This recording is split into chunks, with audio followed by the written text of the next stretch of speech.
निराकार होते हुए भी सुंदर शरीर धारण कर लेते हैं और अनाम होकर भी बहुत से नाम वाले हो जाते हैं। ये गोत्रहीन होकर भी उत्तम गोत्र वाले हैं, कुलहीन होकर भी कुलीन हैं। देवी पार्वती की तपस्या से ही आज तुम्हारे जमाता बन गए हैं, इसमें संशय नहीं है। गिरिश्रेष्ठ, इन लीला विहारी परमेश्वर ने चराचर जगत को मोह में डाल रखा है। कोई कितना ही बुद्धिमान क्यों ना हो, वह भगवान शिव को अच्छी तरह नहीं जानता। श्री ब्रह्मा जी कहते हैं, मुने, ऐसा कहकर भगवान शिव की इच्छा से कार्य करने वाले तुम ज्ञानी देवऋषि ने शैलराज को अपनी वाणी से हर्ष प्रदान करते हुए फिर इस प्रकार उत्तर दिया।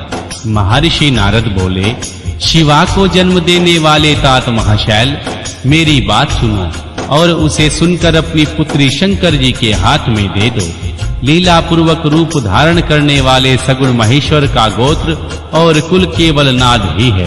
इस बात को अच्छी तरह समझ लो। शिव नादमय है और नाद शिवमय है, यह सर्वथा सच्ची बात है। नाद और भगवान शिव, इन दोनों में कोई अंतर नहीं है। शैलेंद्र, सृष्टि के समय सबसे पहले लीला के लिए सगुण रूप धारण करने वाले भगवान शिवनाद ही प्रकट हुए, अतः वह सबसे उत्कृष्ट हैं। हिमालया, इसीलिए मन ही मन सर्वेश्वर भगवान शंकर के द्वारा प्रेरित हो मैंने आज अभी वीणा बजाना आरंभ कर दिया था। श्री ब्रह्मा जी कहते हैं, मुने, तुम्हारी यह बात सुनकर गिरिराज हिमालय को संतोष प्राप्त हुआ और उनके मन का सारा विस्मय जाता रहा। तदनंतर श्री विष्णु आदि देवता तथा मुनि सबके सब विस्मय रहित हो महर्षि नारद को साधुवाद देने लगे। महेश्वर की गंभीरता जानकर सभी विद्वान आश्चर्यचकित हो बड़ी प्रसन्नता के साथ परस्पर बोले, आहो, जिनकी आज्ञा से इस विशाल जगत का प्रकाट्य हुआ है, जो परातत्पर आत्मबोध स्वरूप स्वतंत्र लीला वाले हैं, उत्तम भाव से ही जानने योग्य हैं, उन त्रिलोकनाथ भगवान शंभु का हम लोगों ने भली भांति दर्शन किया है। तदनंतर हिमालय ने विधि के द्वारा प्रेरित हो भगवान शिव को अपनी कन्या का दान कर दिया। कन्यादान करने के समय वे बोले, परमेश्वर, मैं अपनी यह कन्या आपको देता हूँ, आप इसे अपनी पत्नी बनाने के लिए स्वीकार करें। सर्वेश्वर, इस कन्यादान से आप संतुष्ट हों। इस मंत्र का उच्चारण करके हिमालय ने अपनी पुत्री त्रिलोक जननी देवी पार्वती को उन महान देवता रुद्र के हाथ में दे दिया। इस प्रकार शिवा का हाथ शिव के हाथ में रखकर शैलराज मन ही मन बड़े प्रसन्न हुए। उस समय वे अपने मनोरथ के महासागर को पार कर गए। परमेश्वर महादेव जी ने प्रसन्न हो वेद मंत्र के उच्चारण पूर्वक गिरजा के कर कमल को शीघ्र अपने हाथ में ले लिया। मुने, लोकाचार के पालन की आवश्यकता को दिखाते हुए उन भगवान शंकर ने पृथ्वी का स्पर्श करके इत्यादि रूप से काम संबंधी मंत्र का पाठ किया।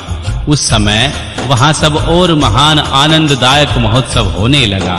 पृथ्वी पर, अंतरिक्ष में तथा स्वर्ग में भी जय जयकार का शब्द गूंजने लगा। सब लोग अत्यंत हर्ष से भरकर साधुवाद देने लगे और नमस्कार करने लगे। गंधर्व गण प्रेम पूर्वक गाने गाने लगे और अप्सराएं नृत्य करने लगी। हिमाचल के नगर के लोग भी अपने मन में परम आनंद का अनुभव करने लगे। इस समय महान उत्सव के साथ परम मंगल मनाया जाने लगा। मैं विष्णु, इंद्र देवता तथा संपूर्ण मुनि हर्ष से भर गए। हम सब के मुखारविंद प्रसन्नता से खिल उठे। तदनंतर शैलराज हिमाचल ने अत्यंत प्रसन्न हो शिव के लिए कन्यादान की यथोचित संगता प्रदान की। तत्पश्चात उनके बांधुजनों ने भक्ति पूर्वक शिवा का पूजन करके नाना विधि विधान से भगवान शिव को उत्तम द्रव्य समर्पित किया।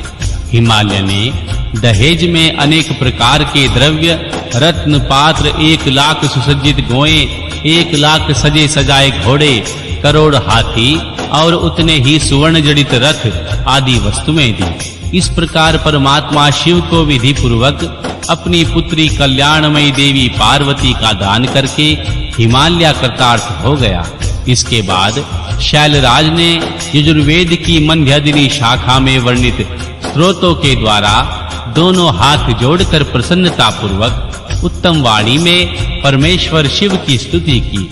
तत्पश्चात वेदवेता हिमाचल के आज्ञा देने पर मुनियों ने बड़े उत्साह के साथ भगवान शिव और शिवा के सर पर अभिषेक किया और महादेव जी का नाम लेकर उस अभिषेक की विधि पूरी की। मुने, उस समय वहां बड़ा आनंददायक महोत्सव हो रहा था। अध्याय 48।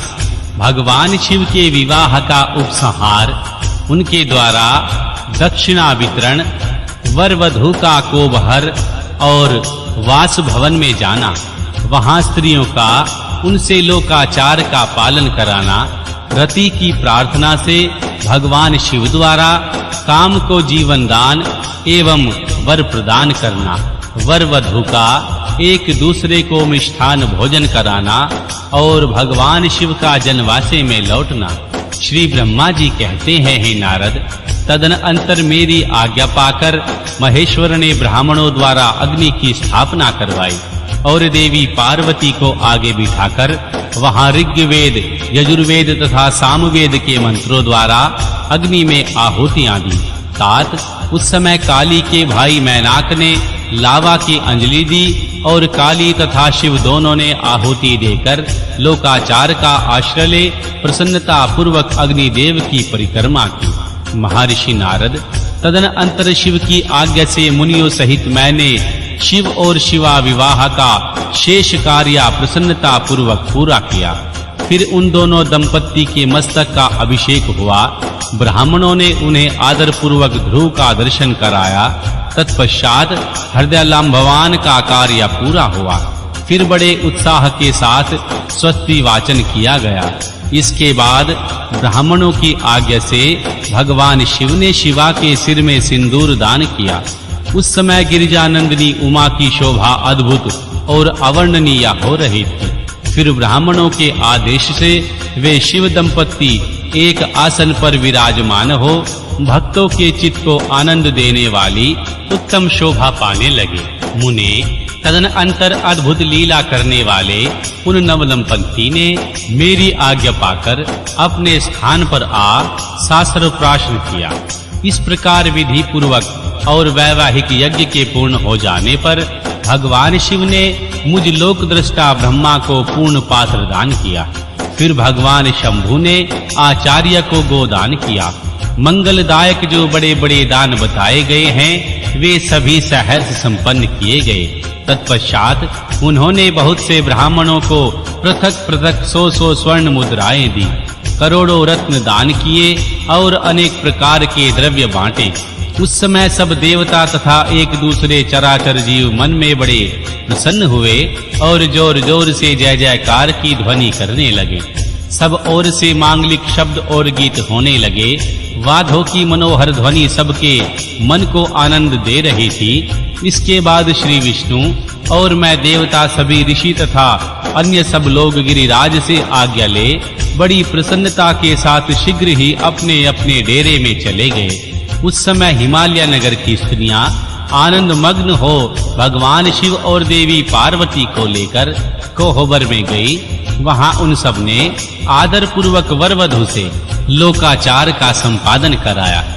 उस समय सब ओर परमानंद महान उत्सव छा रहा था। तदनंतर वे स्त्रियां उन लोक कल्याणकारी दंपत्ति को साथ ले परम दिव्य वास भवन कौतुकागार में गई और वहां भी प्रसन्नता पूर्वक लोकाचार का संपादन किया। इसके बाद गिरिराज